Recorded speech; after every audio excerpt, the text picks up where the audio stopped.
Hello everyone, thanks for coming. My name is Chris Hethcoat, and today I'm going to be talking to you all about the Korean War. Did you know that after 64 years, the US and the UN is still technically at war with North Korea? That's because we never signed a peace treaty after the end of the Korean War. We only signed an armistice agreement or a ceasefire, and I'm going to tell you a little bit about that too.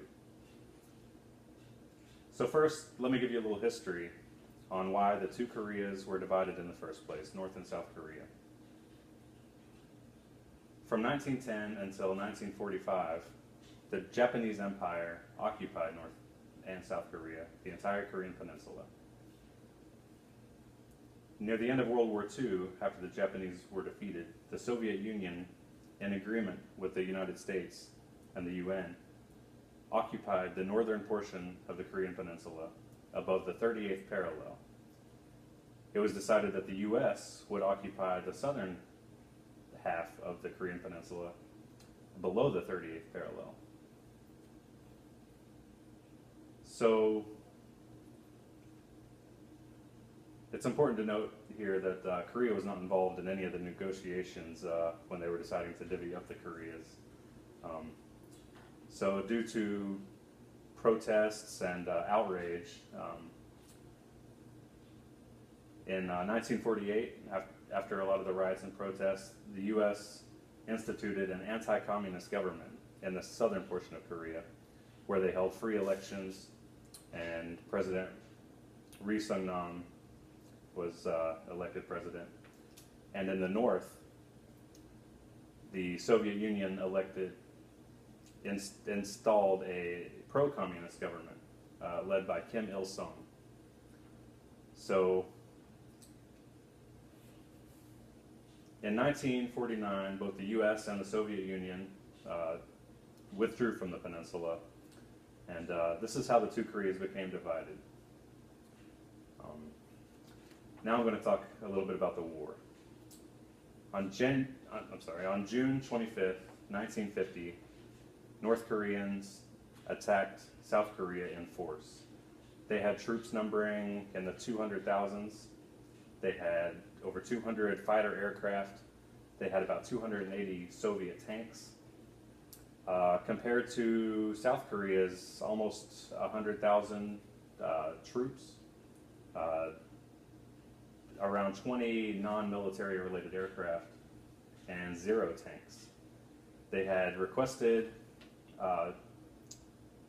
to receive tanks from the United States, but were repeatedly denied by the Truman administration.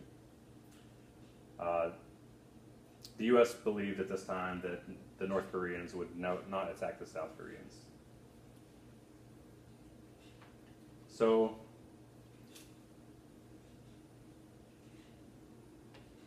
June 25th, 1950, North Korea attacked South Korea, totally caught off guard. Within 3 days, they had pushed down and captured the capital of South Korea, Seoul. They kept pushing all the way down. There were minimal U.S. forces in the region at the time, only the U.S. 8th Army.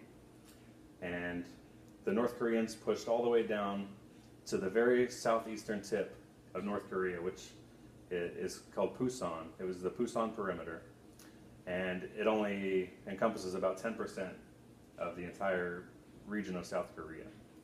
So they were pushed down to almost nothing.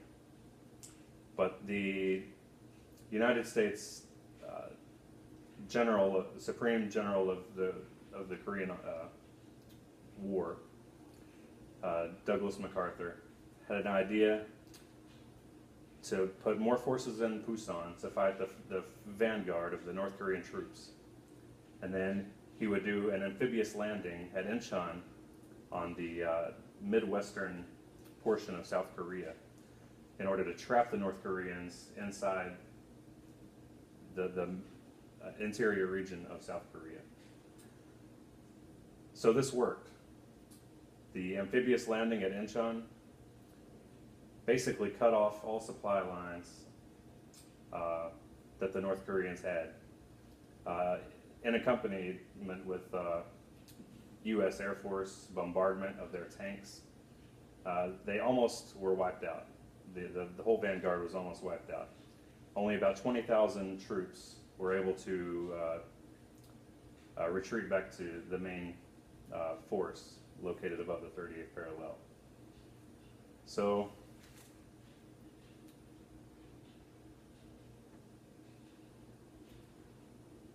when the troops from the south were reinvigorated and revived with more forces, and the troops from the west at Incheon, together they pushed the North Koreans all the way back up to the 38th parallel, where at this time President Harry Truman told MacArthur not to proceed past the 38th parallel if there was any suspicion of Chinese or Russian involvement. So there was none of that. There was no suspicion at that time. So General MacArthur wanted to push all the way straight through to China. We pushed the North Koreans, the U.S. and Allied forces, pushed the North Koreans back, and ended up capturing the North Korean capital of Pyongyang later on that year, in 1950, around September. We captured Pyongyang and we kept going. We had the North Koreans backed up all the way to the Yalu River, which is the river separating North Korea and China. So they only had a smidgen of land left. Unfortunately, the Chinese decided to get involved in the war with massive manpower, troops ranging in the 400,000 strong, pushed U.S. UN forces all the way back down, past the 38th parallel, and again recaptured Seoul. For the second time in a single year, they recaptured the South Korean capital of Seoul. So at this time, the Chinese were heavily extended. Their supply lines were weak. They had a lot of materiel issues. So their troops were basically without food and without ammunition. So they kind of ran out of gas after they pushed us back so far. At this time, the U.S. once again pushed forward up to the 38th parallel around, and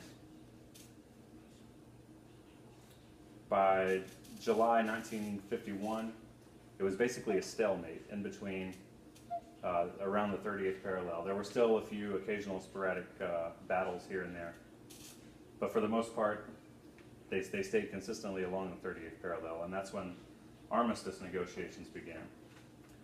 So July 1951 until July 1953, which is when they finally signed the armistice agreement, there was very little except skirmishes between the North and the South.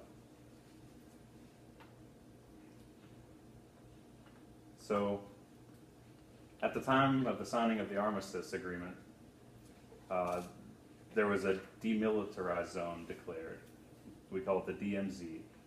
And it has been inhabited by U.S., UN, NATO forces ever since the signing of the peace treaty, or ever since the signing of the armistice.